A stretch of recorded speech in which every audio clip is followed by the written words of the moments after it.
কক্সবাজারে পানি কিছুটা কমতে শুরু করলেও জেলার প্রায় ৬০% এলাকা এখনও বন্যার পানিতে তলিয়ে আছে। চকরিয়া, পেকুয়া, মাতামুহুরী, সদর, ঈদগাঁ, রামু, কুতুবদিয়া ও মহেশখালীর হাজারো পরিবার মানবেতর জীবন কাটাচ্ছে। অনেকের ঘরে খাবার নেই, আবার অনেকের চুলা জ্বালানোর সুযোগ নেই। পানিতে তলিয়ে গেছে ঘরবাড়ি, সড়ক, ফসলি জমি ও মাছের ঘের। পানি মাঝে আরা ঘর বাসি গিয়া বাসি আরা বেশি কষ্ট আছে। আরা খানা পিনার কোনো ব্যবস্থা নেই। গত ৩-৪ দিন থেকে পানিবন্দী আছে লাখ লাখ হাজার মানুষ। এক মাসের প্রায় বৃষ্টিপাতের ৮০% এই ৭ দিনের সময়ের মধ্যে হয়েছে, যার ফলে এই অতিরিক্ত পানিটা নিষ্কাশনে একটু সময় লাগতেছে। এই জলাবদ্ধতার কারণে মূলত বন্যার মতো দেখা যাচ্ছে। প্রায় ২ থেকে ২.৫ লক্ষ লোক পানিবন্দী আছে। তবে সৌভাগ্যের বিষয় যে গতকালকে থেকে বৃষ্টি অনেকটা কমে গেছে। স্থানীয়দের অভিযোগ, শুধু অতিবৃষ্টি নয়, নদী দখল, অপরিকল্পিত নগরায়ন এবং পানি নিষ্কাশনের অব্যবস্থাপনাও প্রতি বছরের বন্যাকে আরও ভয়াবহ করে তুলেছে। তারা স্থায়ী বেড়িবাঁধ নির্মাণ ও কার্যকর পানি ব্যবস্থাপনার দাবি জানান।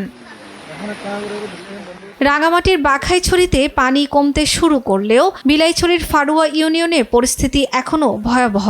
মিজোরাম থেকে নেমে আসা পাহাড়ি ঢল এবং কাপ্তাই হ্রদের উপচে পড়া পানিতে নতুন করে প্লাবিত হয়েছে বিস্তীর্ণ এলাকা।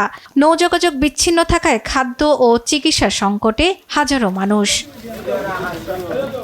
বান্দরবানের বন্যা পরিস্থিতির এখনও তেমন উন্নতি হয়নি। বৃষ্টি কমায় কিছু এলাকায় পানি সামান্য নামলেও পাহাড় ধস, উপড়ে পড়া গাছ ও বিদ্যুৎ বিচ্ছিন্নতায় দুর্ভোগ অব্যাহত।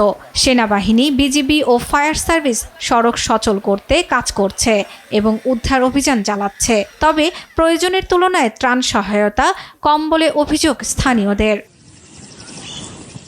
খাগড়াছড়ির দীঘিনালায় বন্যার পানি নেমে স্বাভাবিক হচ্ছে জনজীবন। ৫ দিন পর চালু হয়েছে লংগদুর সড়ক যোগাযোগ।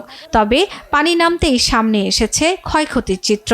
সবচেয়ে বেশি ক্ষতি হয়েছে ঘরবাড়ি, গ্রামীণ সড়ক, কৃষিজমি, সবজি ক্ষেত ও মাছের ঘের।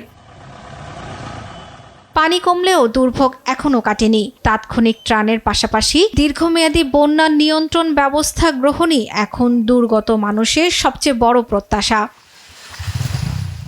শর্মিলা কেয়া, নিউজ ডেস্ক, দেশ টিভি।